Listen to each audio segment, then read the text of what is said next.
Direct শিশির অধিকারীকে গালাগাল দাও। আমি বলছি 80 বছর বয়সের ভদ্রলোক, আমি তাকে গালাগাল দেবো? তারপরে আমাকে বলছে শুভেন্দু অধিকারীর মা বরিশাল থেকে এসছেন, শুভেন্দু অধিকারীর মাকে সার্বজনীন মঞ্চ থেকে রোহিঙ্গা বলো। ভাবতে পারছেন? আমি তো বলিনি। প্রতীক জেন আমাকে ডেকে বলে তোমার একটা টিকিট কনফার্ম। ওনার ঘরের বাইরেই আরেকটা ঘরে একজন অর্জুন বলে ব্যক্তি বসতো, সে বলল সব তো হো গয়া पर थोड़ा कुछ करना पड़ेगा। मतलब क्या करना पड़ेगा? বলছে কম সে কম 50 লাখ তো রেডি করনা পড়েগা। তৃণমূলে ঘাপটি মেরে পড়ে আছে, সব লাইন দিয়ে দাঁড়িয়ে আছে, লাইনে সব কটা লাইন দিয়ে দাঁড়িয়ে আছে, ঘাপটি মেরে পড়ে আছে। রিজু দত্ত আর দু চারজন মুখ খুলছে, সব লাইনে দাঁড়িয়ে আছে যে একটু দরজা খোলো দাদা, তোমার মন্দিরে বসতে দাও। ও 6 মাস থেকে আগামী 1 বছর আমি কোনো রাজনৈতিক দলে যাব না। তৃণমূল কংগ্রেস আমার সাসপেনশন তুলে নিলেও আমি তৃণমূলও করব না। আমি কারুর কাছে ওপেন রেকর্ড বলছি, কাউকে ফোন করে অন্য এই তৃণমূলে ঘাপটি মেরে থাকা নেতাদের মতো বলিনি একটু সুযোগ দিও। আগামী 6 মাস থেকে 1 বছর আমি চাকরি করব সাধারণ মানুষের মতো। তৃণমূল হারলো কেন? কেন হারলো তৃণমূল? মানুষের মনে, আমাদের প্রত্যেকের মনে কিন্তু এই প্রশ্নটা, বিভিন্ন রকম প্রশ্নের মধ্যে এটা সব থেকে বড় প্রশ্ন এই মুহূর্তে, এবং এর উত্তর এক একজন এক এক রকম করে ভাবছে। আপনারা দেখছেন কেটিভি বাংলা, আপনাদের সঙ্গে আমি শান্তনু। আচ্ছা, তৃণমূল হারার পেছনে কারণ কি? মানুষ স্বতঃস্ফূর্তভাবে বিজেপিকে ভোট দিয়েছে বলেই 207টা সিট নিয়ে কিন্তু বিজেপি বাংলায় প্রথমবার সরকার গড়েছে। মুখ্যমন্ত্রী শুভেন্দু অধিকারী আমি নয় আমরা, খুব ইম্পর্ট্যান্ট, আমি নয় আমরা। সরকার এখনও সম্পূর্ণ গঠিত হয়নি, হবে। কিন্তু এই যে তৃণমূল হারলো কেন আমি বলে শুরু করলাম, এটা আমাদের প্রত্যেকের কাছে কিন্তু, আপনাদের কাছে তুলে ধরাও কিন্তু খুব প্রয়োজনীয়, আমরা মনে করি সেটা। যার কথা ভোটের আগে, তৃণমূলের মুখপাত্রর কথা ভোটের আগে আপনারা শুনেছেন, বিভিন্ন সংবাদ মাধ্যমে শুনেছেন, বিস্ফোরক স্টেটমেন্ট শুনেছেন, আমরা তার সাথে কথা বলবো এবং বিস্ফোরক কিছু মেটেরিয়াল আপনাদের সামনে তুলে ধরবো যেগুলো প্রত্যেকের জানা দরকার। তৃণমূল কেন হারলো, কী হয়েছিল, টিকিট বন্টন থেকে শুরু করে আইপ্যাক, সেই মনে আছে শুভেন্দু অধিকারী বলেছিল private limited company. Riju Dutta প্রাক্তন মুখপাত্র তৃণমূলের আমার পাশে বসে আছেন, তার মুখ থেকেই আপনারা জানবেন এবং জানাবেন এবং আমরাও আপনাদের সামনে তুলে ধরবো। রিজু, প্রথমে কেটিভি বাংলায় তোমার স্বাগত। আমি প্রথমেই শুরু করলাম, তৃণমূল হারলো কেন? তুমি প্রাক্তন মুখপাত্র, আমাদের চ্যানেল সহ বিভিন্ন সংবাদ মাধ্যমে তুমি গেছো। অনেকে বলছেন তৃণমূল হারেনি, এমনকি তোমার প্রাক্তন দলে, তুমি যেহেতু সাসপেন্ডেড, প্রাক্তন দলের নেতৃত্ব বলছে তৃণমূল হারেনি। তোমার স্টেটমেন্ট? আমি স্পষ্ট কথা বলি যে তৃণমূল হারেনি যদি এই কথাটা বলা হয়, তাহলে আমার মনে হয় কোথাও বাংলার মানুষকে অপমান করা হচ্ছে। 93% বাংলার মানুষ ভোট দিয়েছে। জার্মানি থেকে, পর্তুগাল থেকে, আমেরিকা থেকে, ইংল্যান্ড থেকে বহু মানুষ প্লেনের টিকিট কেটে বাংলায় এসছে ভোট দিতে। বাংলার মানুষের রায় মাথা পেতে মেনে নেওয়াটা উচিত, আমার এটা ব্যক্তিগত মতামত। কারণ তৃণমূল কংগ্রেসের সাংসদ এবং সুপ্রিম কোর্টের বিরাট বড় মাপের আইনজীবী কল্যাণ বন্দ্যোপাধ্যায় সুপ্রিম কোর্টেও একটা কেস করেছেন যে 30-35টা আসনে এসআইআর প্রক্রিয়ায় যে নাম বাদ গেছে বা যে নামগুলো অ্যাডজুডিকেটেড আছে, সেই নামগুলো ভোটার লিস্টে ঢুকে গেলে আমরা হয়তো জিতে যেতাম।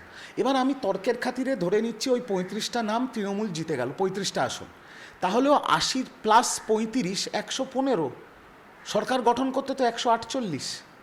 তো আমার মনে হয় বাংলার মানুষকে অপমান না করে বাংলার মানুষের রায়কে মাথা পেতে মেনে নেওয়াটা উচিত। এবার তোমার দ্বিতীয় প্রসঙ্গ, তৃণমূল হারলো কেন? 4টে কারণে হেরেছে তৃণমূল। নাম্বার 1 কারণ, বিগত 1 বছর ধরে তৃণমূল একটা রাজনৈতিক সাংগঠনিক দল, সেই পুরো দলটা চালাতো একটা বেসরকারি বাইরের থেকে আসা সংস্থা। আমার এখনও মাথায় একটা প্রশ্ন আছে যেটার উত্তর আমি পাইনি, বা আমি এতদিন আত্মসমালোচনা করেও বুঝে উঠতে পারছি না, যে মমতা বন্দ্যোপাধ্যায়ের মতো এত বড় বিচক্ষণ রাজনীতিবিদ এবং 3বারের সাংসদ অভিষেক বন্দ্যোপাধ্যায়, তারা কেন একটা পুরো রাজনৈতিক দলকে একটা বেসরকারি সংস্থার হাতে ছেড়ে দিল। পঞ্চায়েতের টিকিট আইপ্যাক ঠিক করছে, জেলা পরিষদের টিকিট আইপ্যাক ঠিক করছে, জেলা পরিষদ কর্মাধ্যক্ষ কে হবে আইপ্যাক ঠিক করছে, বিধানসভার ভোটে কে টিকিট পেয়ে প্রার্থী হবে সেটা আইপ্যাক ঠিক করছে। এবং এই সব সিদ্ধান্তের মধ্যে আমাদের দলের সবথেকে বর্ষীয়ান নেতা এবং সভাপতি সুব্রত বক্সী পর্যন্ত জানেন না কে ব্লক সভাপতি হচ্ছে, কে পঞ্চায়েত প্রধান হচ্ছে। এইভাবে দলটা কেন একটা বেসরকারি সংস্থার হাতে চলে গেল আমি জানি না। আর তারপরে আইপ্যাক দায়িত্ব নিয়ে তৃণমূল কংগ্রেসকে শুধু শ্মশানে পাঠায়নি, ওর শ্রাদ্ধ করে দিয়ে পালিয়ে গেছে। আজকে এই আইপ্যাকের জন্য মমতা বন্দ্যোপাধ্যায়ের বিরুদ্ধে সুপ্রিম কোর্টে ইডি কেস করেছে। মমতা বন্দ্যোপাধ্যায়ের দল তৃণমূল কংগ্রেস 215 থেকে 80-তে নেমে চলে এসছে। দ্বিতীয় দফার ভোটের পরে আইপ্যাকের ডিরেক্টর ভিনেশ চান্ডেল স্বাধীন ভারতবর্ষের ইতিহাসে প্রথমবার পিএমএলএ কেসে লোয়ার কোর্টে বেল হয়ে গেছে, ইডি অপোজ করেনি। আর আইপ্যাকের ডিরেক্টররা এখন কোথায় কেউ জানে? তারা তো ইউরোপে ঘুরে বেড়াচ্ছে। না, তাহলে কোথাও একটা তুমি বলছো যে প্রাইভেট লিমিটেড কোম্পানি তুমি সেটা অ্যাকসেপ্ট করছো। একটা প্রাইভেট লিমিটেড কোম্পানি তৃণমূলের দখল নিয়ে নিয়েছিল, কিন্তু তৃণমূল কংগ্রেস যাদের দল, মমতা বন্দ্যোপাধ্যায় এবং অভিষেক বন্দ্যোপাধ্যায়, তারা কেন এটা অ্যালাউ করেছিল এটা আমার এখনো মাথায় আসছে না। আমি যদি এক লাইনে বলি তাহলে আইপ্যাক দিদিকে এবং অভিষেক দাকে বোকা বানিয়ে তৃণমূল কংগ্রেসটাকে দায়িত্ব নিয়ে শেষ করে দিল। এটা প্রথম কারণ। দ্বিতীয় কারণ, একদম নিচু তলায় ওয়ার্ডে কাউন্সিলর, গ্রামে পঞ্চায়েত সমিতি, জেলা পরিষদ এবং ব্লক সভাপতি, এই লেভেলে যে রকমের দুর্নীতি হয়েছে, সাধারণ মানুষ ক্ষিপ্ত হয়ে তৃণমূলের বিরুদ্ধে ভোট দিয়েছে। 3 নম্বর কারণ, তৃণমূল কংগ্রেস সবসময় জানতো বা মমতা বন্দ্যোপাধ্যায় বিশ্বাস করতেন এবং আমরাও বিশ্বাস করতাম যে বাংলার মা বোনেদের ভোট দিদিই পাবেন, মানে মহিলা ভোট দিদিই পাবেন। এবং তৃণমূল কংগ্রেসের কোথাও একটা 200% কনফিডেন্স হয়ে গেছিলো, যেহেতু আমরা 1500 টাকা লক্ষ্মীর ভাণ্ডার দিচ্ছি এবং সবাইকে দিচ্ছি, এটা আমাদের পৈতৃক সম্পত্তি, এই মহিলা ভোট ব্যাংকটা। কিন্তু আমি এটাও বলছি, তৃণমূল কংগ্রেসের নিচুতলার সব না, কিছু কিছু কর্মীদের হাতে এই বিরোধী শূন্য করতে গিয়ে কিছু হারমাদ, মাসলম্যান, বাহুবলী যারা তৃণমূলের নিচুস্তলার পদে ছিল, তারা এত বাংলার মা বোনেদের সাথে অত্যাচার করেছে, তাদের অপমান করেছে, যে সেই জন্যে তাদের ওপরে তিতিবিরক্ত হয়ে বাংলার মায়েরা বোনেরা দিদির বিরুদ্ধে গিয়ে ভোট দিয়েছে। এবং চতুর্থ পয়েন্ট হচ্ছে ঔদ্ধত্য আর অহংকার। শেষের দিকে যে দিদিকে বাংলার মানুষ দুহাতে আশীর্বাদ করে 2011-তে ক্ষমতা এনেছিল, সেই দিদি মাটির মানুষ ছিলেন। তার বাড়িতে যে কোনো র্যান্ডম রাস্তার লোকও ঢুকে গিয়ে দিদির সাথে দেখা করতে পারতেন। কিন্তু তারপর থেকে এই শেষের দিকে 2023-24, 22-23-24-25 দিদির সাথে বা দাদার সাথে, যারা আমাদের লিডার, তাদের সাথে আমরাই ঠিকভাবে দেখা করতে পারতাম না। সাধারণ মানুষের সাথে নেতৃত্বের কানেক্টটা কেটে গেছিল। তার জন্য ফল মানুষের সামনে 215 পাওয়া একটা দল 80-তে নেমে এসছে। প্রাক্তন তৃণমূল মুখপাত্র কিন্তু আপনাদের 4টে কারণ বললেন। এইবারের বিস্ফোরক প্রশ্ন করব আমি তোমায় রিজু, টিকিট বন্টন যারা যারা প্রার্থী হয়েছিল, সেই প্রার্থীর ক্ষেত্রেও কিন্তু টাকা, অর্থাৎ প্রার্থী পদ বেচে দেওয়া হয়েছিল, অর্থাৎ বিক্রি করা হয়েছিল। রিজু, একদম ফ্যাক্ট এটা। আজকে যারা তৃণমূলের এমএলএ ক্যান্ডিডেট হয়েছিল এই ইলেকশনে, তারা এখন মুখ খুলছে না, আগামী দিনে খুলবে। অনেকেই এখন তৃণমূলে ঘাপটি মেরে বসে আছে, হঠাৎ একদিন সকালবেলা দেখবে বিজেপির ফ্ল্যাগ নিয়ে জয়েন করে গেছে। তারা মুখ খুলছে না, খুলবে। আমি মুখ খুলছি, কারণ আমার সাথে ব্যক্তিগতভাবে এটা হয়েছে। আমাকে গোদরেজ ওয়াটার সাইডের অফিসে আইপ্যাকে প্রতীক জৈন, যিনি কর্ণধার ছিলেন, যিনি দলের সব রকম সিদ্ধান্তে নেত্রী এবং আমার প্রাক্তন দলের সেনাপতির সাথে গাড়িতে ঘুরতেন, প্রতীক জৈন আমাকে ডেকে বলে, তোমার একটা টিকিট কনফার্ম। আমি বললাম কোথার থেকে? বলছে ডেবরা, পশ্চিম মেদিনীপুর। আমি নাম করে বলছি। তো আমি বললাম ঠিক আছে। এবার ওনার ঘরের বাইরেই আরেকটা ঘরে একজন অর্জুন বলে ব্যক্তি বসতো, তার নামও পুরো নামটাও আমি জানি না, আইপ্যাকের এমপ্লয়ি। সে বলল सब तो हो गया पर थोड़ा कुछ करना पड़ेगा। मतलब क्या करना पड़ेगा? বলছে कम से कम 50 লাখ তো রেডি करना पड़ेगा। আমি সেই সময় দেখুন একটা জিনিস বুঝতে হবে, আমি আমার পরিবারের ফার্স্ট জেনারেশন পলিটিশিয়ান, আমার মা বাবা ডাক্তার, কেউ রাজনীতি করেন। আমার বাপ মা এমএলএ এমপি নয় যে তাদের হাত ধরে যুবর পদ, ছাত্রর পদ, কাউন্সিলর এইসব হয়নি। নিজের যোগ্যতায় লড়াই করে ধাপে ধাপে ধাপে ধাপে এই জায়গায় পৌঁছেছিলাম, যেটা ওই তৃণমূল কংগ্রেস বলে না পারফরমেন্স, ওই পারফরমেন্সের ভিত্তিতে।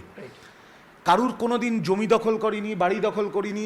আপনি আর আমি একই বিধানসভায় থাকি, এই বিধানসভা জুড়ে কেউ বলতে পারবে না কারুর জমি দখল করেছি, কারুর বাড়ির মা বোনের গায়ে হাত দিয়েছি, কাউকে ফলস কেসে থানায় পাঠিয়েছি, বা আমি নিজে কাউকে দিয়ে বা কাউকে বলে কোনো বিজেপির কর্মী বা সিপিএমের কর্মীর গায়ে হাত দিয়েছি। কেউ বলতে পারবে না, আপনিও জানেন আমিও জানি সেটা, বা এই বিধানসভার মানুষ জানে সেটা। তো সেই জায়গায় আমাকে যখন বলল স্বপ্ন দেখা তো অপরাধ না, আমিও তো স্বপ্ন দেখছিলাম বিধায়ক হব। আমি বাড়িতে এসে আমার মাকে বলি, আমার স্ত্রীকে বলি, আমার স্ত্রী তার গয়নাটা আমার হাতে তুলে দিয়েছিল। আমি নিয়েও নিয়েছিলাম যে পরের দিন এই যে মুথুত মান্নপুরম টুরম আছে ওখানে দিয়ে টাকাটা জমা দেব। আমি জানি না সকালবেলা আমার বিবেকে লাগে এটা, আমি সেই গয়নাটা ফেরত দিয়ে দিই, মা দক্ষিণাকালী আমায় বাঁচিয়ে নেয়। নইলে আজকে ভাবুন তো, বাড়িতে মুখ দেখাতে পারতাম, নিজের স্ত্রীর চোখে চোখ রেখে কথা বলতে পারতাম, সব শেষ হয়ে যেত। কিন্তু এটাও বলবো প্রতীক যেন কোনো দিন আমার থেকে টাকা পয়সা চাইনি। ওই বাইরে ওই যে ছেলেটা বসতো ও বলেছিল। তারপরে আমাকে আবার প্রতীক ডাকে, বলে তোমাকে প্রোটোকল ফলো করতে হবে। জেলা সভাপতি, ঘাটাল সাংগঠনিক জেলা সভাপতি শ্রী অজিত মাইতিকে দিয়ে তোমার নামটা পাঠাতে হবে। আমি দায়িত্ব নিয়ে বলছি, শ্রী অজিত মাইতি তার ঘাটাল সাংগঠনিক জেলার সভাপতির লেটার হেডে দেবরায় একটা নাম রিজু দত্ত, তিনি নবান্নে গিয়ে দলনেত্রী মমতা ব্যানার্জির হাতে দিয়েছিলেন, এবং তার ছবি তিনি অভিষেক বন্দ্যোপাধ্যায় এবং প্রতীক জ্যানের কাছে পাঠিয়েছিলেন। শুধু তাই নয়, ঘাটাল সাংগঠনিক জেলার সাংসদ দীপক অধিকারী দেব সব অ্যাপ্রুভ, শুধু নয় সব সাংসদরাও তো তাদের নামের লিস্ট পাঠায়, এটা তো প্রোটোকল, রেকমেন্ড। তিনিও দেবরাতে একটাই নাম পাঠিয়েছিলেন, সেটা রিজু দত্ত, ওপেন ক্যামেরার সামনে বলছি। কিন্তু তারপরে 17ই মার্চ বিকেল 4টের সময় যখন নাম ডিক্লেয়ার হয়, তখন দেখলাম আমার নাম নেই, সেখানে রাজীব ব্যানার্জির নাম। এবার তিনি কিছু দিয়েছেন করেছেন, আমি সেই বিতর্কে যাব না, আমি জানি না, মিথ্যে কথা কেন বলবো, কিন্তু আমার নামটা কেটে গেছিল, এটা আমি ওপেন বলছি। দুটো প্রশ্ন তো করতেই হবে এবং আপনাদের জানতে হবে, এই টাকা যেত কোথায় রিজু? 50 লাখ টাকা ভাবুন, ক্যান্ডিডেট হওয়ার জন্য আইপ্যাক নামক সংস্থা, যারা রিজুর কাছে চেয়েছে, এরকম অনেক ক্যান্ডিডেট আছে নিশ্চয়ই, তাদের কাছে তো আপনারা দেখেছেন প্রাক্তন বাংলার মন্ত্রী মনোজ তিওয়ারি, আমার বন্ধু মনোজ, তো বলেছে ওর থেকে নাকি 5 কোটি টাকা চাওয়া হয়েছিল। অনেক বিধায়ক, বাংলার অনেক বিধায়ক প্রার্থী, যারা প্রার্থী তাদের নাম কেটে দিয়েছে বিভিন্ন জায়গায়, তারা তো বলেছেন কারোর থেকে 40 লাখ, কারোর থেকে 50 লাখ, কারোর থেকে 60 লাখ, কারোর থেকে 70 লাখ, যে যার মতো তো বলেছে। এটা তো এই না যে শুধু রিজু দত্ত বলছে। আর আমি আপনাদের আরও বড় কথা বলছি, এরা কিভাবে স্ক্যাম করতো। এরা পঞ্চায়েত প্রধান করার জন্য টাকা নিত, এরা কর্মাধ্যক্ষ করার জন্য টাকা নিত। আর এরা এই বিধানসভার সময় কীরকম স্ক্যাম চালিয়েছিল, ধরুন একটা বিধানসভায় অনেকগুলো, ধরুন এই আরবান কলকাতায় একটা বিধানসভার ভেতরে 6 থেকে 7টা করে ওয়ার্ড থাকে। এবার অনেক পুরনো কাউন্সিলর, যারা 3 4 বারের কাউন্সিলর, তারাও তো এমএলএ হতে চায়। এরা তার কাছে গিয়ে বলতো টাকা দিন, আপনার নাম রেকমেন্ড করব। এবার ধরুন তার কোনো চান্সই নেই হওয়ার, তার থেকে 20 লাখ টাকা নিল। কিন্তু আবার আরেকজন কাউন্সিলর, আমিও এমএলএ হব, তার থেকেও 20 লাখ নিল, তারও কোনো চান্স নেই, কোনো দিন হবে না।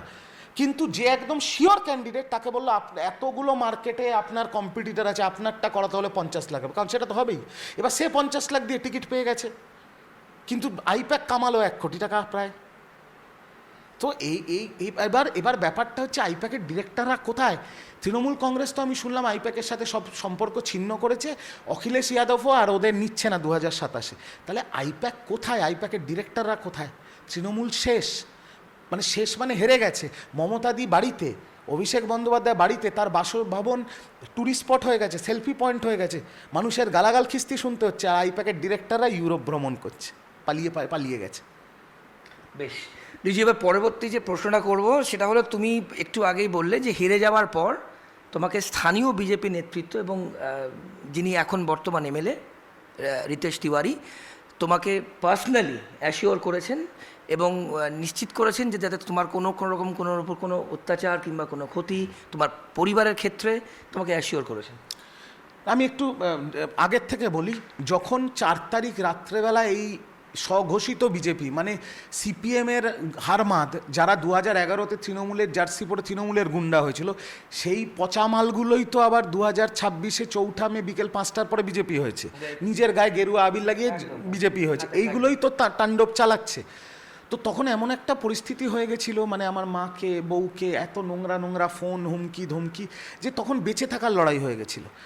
আমি আমার 4 তারিখ রাত্রে 5 তারিখ রাত্রের কথা বলছি, তখন আমি আমার সকল শীর্ষ নেতৃত্বকে ফোন করেছিলাম, কেউ ফোন ধরেনি।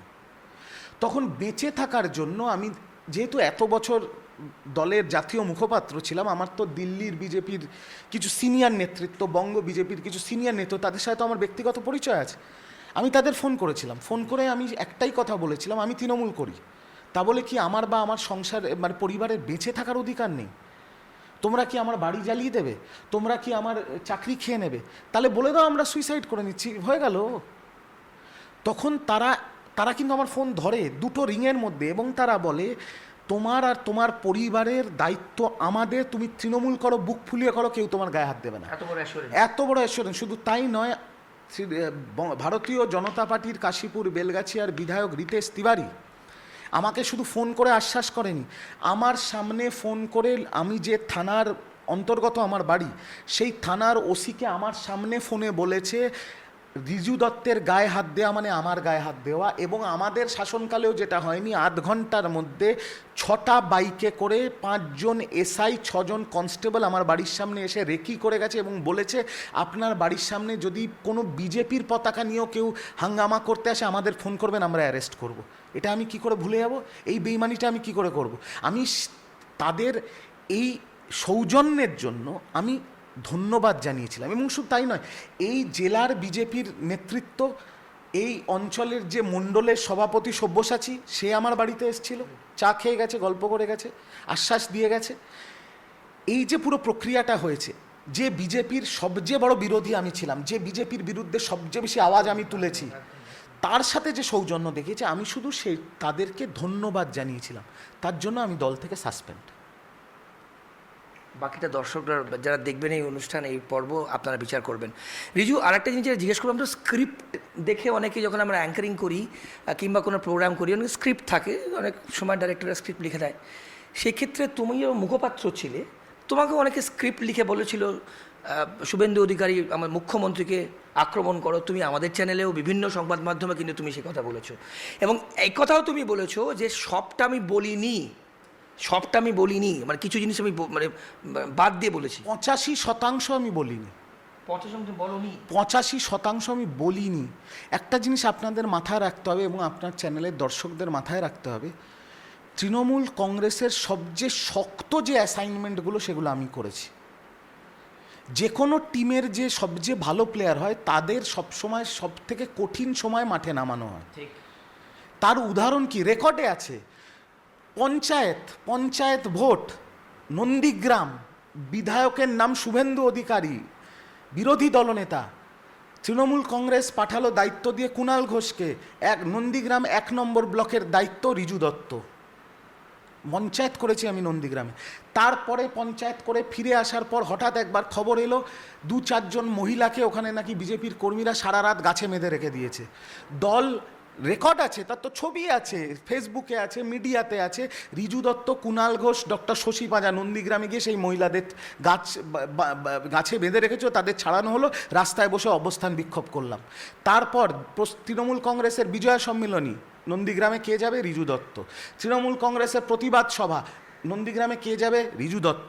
আমাকে বলা হলো, স্ক্রিপ্ট পাঠানো হলো, বলো শুভেন্দু অধিকারী গরুর মাংস খায়, শুভেন্দু অধিকারী 3 বাটি অধিকারী। আমি বললাম এইগুলো বলবো? নন্দীগ্রামে আমি গুলি খেয়ে যাবো। আমাকে বলছে সামনে তোমার বিধানসভা টিকিট কনফার্ম, তুমি এগুলো বলো। সেইটা বলার জন্য আমি ডিফেমেশন নোটিশ খেলাম শুভেন্দুদার আইনজীবীর কাছে, ডিফেমেশন নোটিশ খেলাম আমি।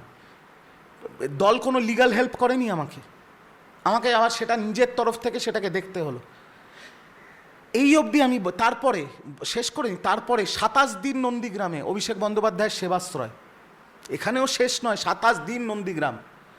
তারপরে 2রা মে তৃণমূল কংগ্রেসের যে সোশ্যাল মিডিয়া অফিসিয়াল হ্যান্ডেল, সেখানে গিয়ে দেখুন জল করছে পূর্ব মেদিনীপুর, যেটা অধিকারী গড় বলে পরিচিত, সেখানে কাউন্টিং অবজারভার রিজু দত্ত সায়নী ঘোষ সাংসদ। তো বাংলার যখন তৃণমূল ক্ষমতায় ছিল তখন বাংলার সবচেয়ে কঠিন পিচ হচ্ছে নন্দীগ্রাম আর পূর্ব মেদিনীপুর, সেখানে তো বারংবার রিজু দত্তকে পাঠানো হয়েছে। আর আমাকে লিখে দিত, আর সেসব আমি আর কি দেখাইনি, মানে আমি এখনও যেহেতু ওই দলে 13 বছর ছিলাম, আমি ওই শালীনতাটা ভাঙিনি এখনও। সেখানে আমাকে মেসেজে লিখছে ডাইরেক্ট শিশির অধিকারীকে গালাগাল দাও। আমি বলছি 80 বছর বয়সের ভদ্রলোক, আমি তাকে গালাগাল দেবো? আমি তো দলকে কিছু বলতে পারছি না, আমার সামনে তো গাজর ঝোলাচ্ছে বিধানসভার, মানে এটা একটা অর্ডার বলতে পারো, আমার সামনে তো গাজর ঝোলাচ্ছে বিধানসভার। এবার আমি একটা ফ্ল্যাগ বাঁধার কর্মী, যে রাস্তায় ফ্ল্যাগ বাঁধতো সেখান থেকে এই জায়গায় এসেছি, স্বপ্ন দেখা তো অপরাধ নয়। তারপরে আমাকে বলছে শুভেন্দু অধিকারীর মা বরিশাল থেকে এসছেন, শুভেন্দু অধিকারীর মাকে সার্বজনীন মঞ্চ থেকে রোহিঙ্গা বলো। ভাবতে পারছেন? আমি তো বলিনি। শুধু তাই নয়, আমার ফেসবুকে এখনও সেই ভিডিও আছে, প্রচুর মিডিয়া চালিয়েছিল। কিছুদিন আগে যখন এই জেইউপির হুমায়ুন কবির, ওই অসভ্য বদমাসটা শুভেন্দু অধিকারীর সেক্সুয়াল ওরিয়েন্টেশন নিয়ে একটা নোংরা মন্তব্য করেছে, তখন আমরা কিন্তু ক্ষমতায়, তৃণমূল কংগ্রেস ক্ষমতায়, আমি তৃণমূল কংগ্রেসের জাতীয় মুখপাত্র। আমি তখন ভিডিও করে, সেটা এখনও ফেসবুক আছে, আমি বলেছি শুভেন্দু অধিকারীর সবথেকে বড় সবথেকে বড়, আমি তাকে অ্যাটাক করি, আমি তার সবথেকে বড় প্রতিদ্বন্দ্বী। আমি নন্দীগ্রামে গিয়ে তাকে অ্যাটাক করেছি, তাকে আমি কদর্য ভাষায় আক্রমণ করি। কিন্তু হুমায়ুন কবির একটা জানোয়ার, হুমায়ুন কবির একটা ছোট লোক, তোমার অধিকার নেই শুভেন্দু অধিকারীর ব্যক্তিগত চরিত্র নিয়ে কথা বলার। তখন তৃণমূল ক্ষমতায়, আমি তৃণমূলের শুভেন্দু অধিকারী বিরোধী দলনেতা, তখনও আমি ডিফেন্ড করেছিলাম, কারণ এই লেভেলে নামা যায় না। এবং তারপরে আমি এটাও আমার ফেসবুক ভিডিওতে ওপেন বলেছি, যেটা বঙ্গ বিজেপির সভাপতি শ্রমিক ভট্টাচার্য বলেছিলেন ভোটের পর, যে ভোটের এই টানটান উত্তেজনা, এই হাই ভোল্টেজ ভোটে যদি আমরা কখনো আবেগপ্রবণ হয়ে, বাট আমি যা বলেছি ভোটে 99% দলীয় নির্দেশে 1% আবেগপ্রবণ হয়, যে যদি কোনো কুৎসা করে থাকি, কুরুচিকর মন্তব্য করে থাকি, ব্যক্তিগত মন্তব্য করে থাকি, বিলো দ্য বেল্ট আক্রমণ করে থাকি, তাহলে আমিও তার জন্য ক্ষমা প্রার্থী। যদি শ্রমিক ভট্টাচার্য বলতে পারেন, তাহলে আমি বলতে পারি না? আমিও তো বলেছি। কিন্তু আমি ওপেনলি বলছি, আমাকে যা পাঠানো হতো না শুভেন্দু অধিকারীর বিরুদ্ধে, তার 85% আমি বলিনি। চিন্তা করতে পারবেন না এরা কোন লেভেলে নামাতে চেয়েছিল শুভেন্দু অধিকারীর বিরুদ্ধে আমাকে। বেশ, শেষ দুটো প্রশ্ন করব। এই এত ঔদ্ধত্য একটা কারণ, পতনের মূল কারণ কিন্তু অহংকার হলে এবং ঔদ্ধত্য হলে। বেশ কি রিজু, মানে কোথা থেকে এই ঔদ্ধত্য? কাউন্সিলরদের, এই যে আমরা আগেও বিভিন্ন অনুষ্ঠানে আপনারা দেখেছেন, এই সিন্ডিকেট থেকে শুরু করে, হ্যাঁ, এই ঔদ্ধত্য, এই ডমিনেন্স কোত্থেকে? বেশ কি, রুট কি? ভেবে নিয়েছিল, আমরাও যেটা ভেবেছিলাম, আমিও যেটা ভেবেছিলাম, কেন শুধু দলকে দায়ী করব। আমিও তো 4 তারিখের আগে 3 তারিখ রাত্রেবেলা যখন ন্যাশনাল টিভিতে গেছি, আমিও বলেছিলাম আগামী 50 বছর তৃণমূল কংগ্রেস থাকবে, 200-র বেশি আসন নিয়ে আসছে। আমি নিজে বলেছিলাম, কারণ আমিও সেটা বিশ্বাস করে ফেলেছিলাম যে তৃণমূল বাংলাটা তৃণমূল কংগ্রেসের পৈতৃক সম্পত্তি। আমরা যারা তৃণমূল করতাম বা এখনও যারা তৃণমূল করে, আমরা আমাদের বক্তব্য শেষ করি মমতা বন্দ্যোপাধ্যায় জিন্দাবাদ, অভিষেক বন্দ্যোপাধ্যায় জিন্দাবাদ বলে, তাই তো? তো আমাদের যে দুজন লিডার, যার নাম আমরা করতাম, আমি করতাম, এখনও অনেকে করে, আমি তো আর দলে নেই, আমি কিন্তু দল ছাড়িনি, দল আমায় তাড়িয়ে দিয়েছে। তো সেই দুজন লিডার যদি প্রতিটা সার্বজনীন মঞ্চে গিয়ে বলে যে আমরা 200-র বেশি আসন পাচ্ছি, তো আমাদের মতো সাধারণ কর্মীরা তো সেটাই বিশ্বাস করবে। যদি আমার নেত্রী বলে আমরা 200 আসন পাচ্ছি, 226 পাচ্ছি, আমার নেতা, প্রাক্তন নেতা অভিষেক ব্যানার্জি বলে আমরা 200 ক্রস করে গেছি, তো আমি কি বলবো আমরা 160 পাচ্ছি? আমরাও তো সেটাকেই বিশ্বাস করব।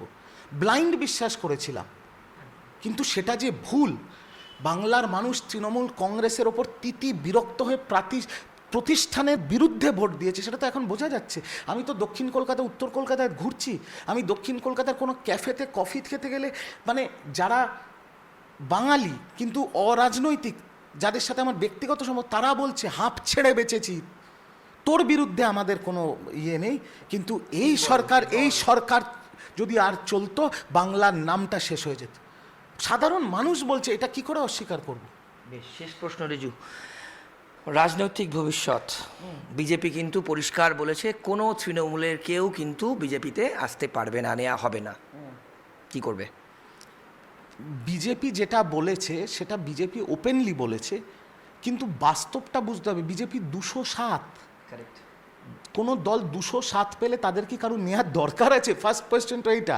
রিজু দত্ত ছেড়ে দাও, বড় বড় নেতা তৃণমূলে ঘাপটি মেরে পড়ে আছে, সব লাইন দিয়ে দাঁড়িয়ে আছে, লাইনে সব কটা লাইন দিয়ে দাঁড়িয়ে আছে, ঘাপটি মেরে পড়ে আছে। রিজু দত্ত আর দু চারজন মুখ খুলছে, সব লাইনে দাঁড়িয়ে আছে যে একটু দরজা খোলো দাদা, তোমার মন্দিরে বসতে দাও। পরিষ্কার গল্প আমি বলছি।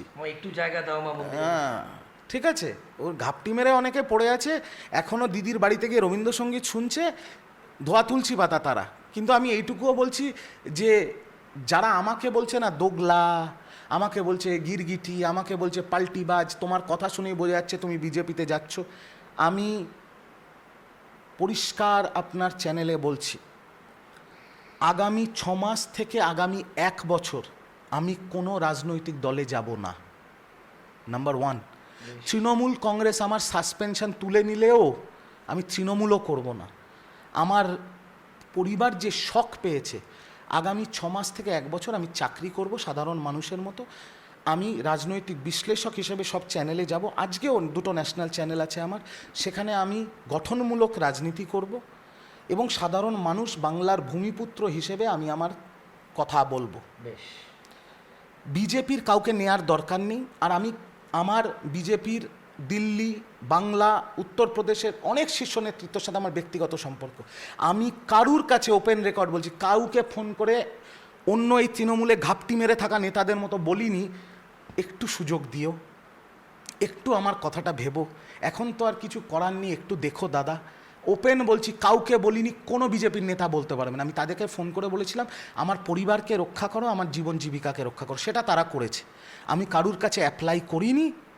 আর 207 পাওয়ার পর বিজেপিরও রিজু দত্ত কেন কাউকে নেয়ার দরকারও নেই। আর দায়িত্ব নিয়ে বলছি যে যখন বা যেদিন বিজেপি দরজা খুলবে, রিজু দত্তকে যদি কেউ বলেও বিজেপি জয়েন করার আগে, দেখবেন রিজু দত্তর আগে যারা আপনারা কল্পনাও করতে পারছেন না তারা দেখবেন ঝান্ডা নিয়ে দাঁড়িয়ে পড়েছে। এত বড় কথা বলছি, ঘাপটি মেরে বসে দিদির বাড়িতে রবীন্দ্রসঙ্গীত শুনছে। আগে গিয়ে ডাইভ মারবে, আগে গিয়ে ডাইভ। আমি তো বলছি 6 মাস থেকে 1 বছর আমি কোনো রাজনৈতিক দলে থাক, তৃণমূল আমার সাসপেনশন তুলে নিলেও আমি তৃণমূল করব না। কিন্তু রিজু দত্ত রাজনীতির ছেলে, খুব কষ্ট করে 13 বছর পরিবার পরিজন ত্যাগ করে নিজের গ্যাঁটের পয়সা খরচা করে, তৃণমূল কংগ্রেসের ক্ষমতা নেই বলার যে তৃণমূল কংগ্রেসের থেকে রিজু দত্ত 1 টাকা নিয়েছে, নিজের গ্যাঁটের খরচা করে নিজের পয়সা দিয়ে গাড়ির তেল ভরে আমি আমার দল করেছি। রাজনীতি ছাড়বো না, নাটক শেষ অবধি স্টেজ ছাড়বো না, রাজনীতিতেই থাকবো, দেখাও হবে, খেলাও হবে। অনেক ধন্যবাদ রিজু, অনেক ধন্যবাদ। আপনারা শুনলেন বিস্ফোরক রিজু দত্ত। অনেক তথ্য কিন্তু আমরা আপনাদের সামনে তুলে ধরলাম। তৃণমূল হারলো কেন, এই সিরিজ চলতে থাকবে। ক্যামেরায় দেবরাজের সঙ্গে শান্তনু, KTV বাংলা।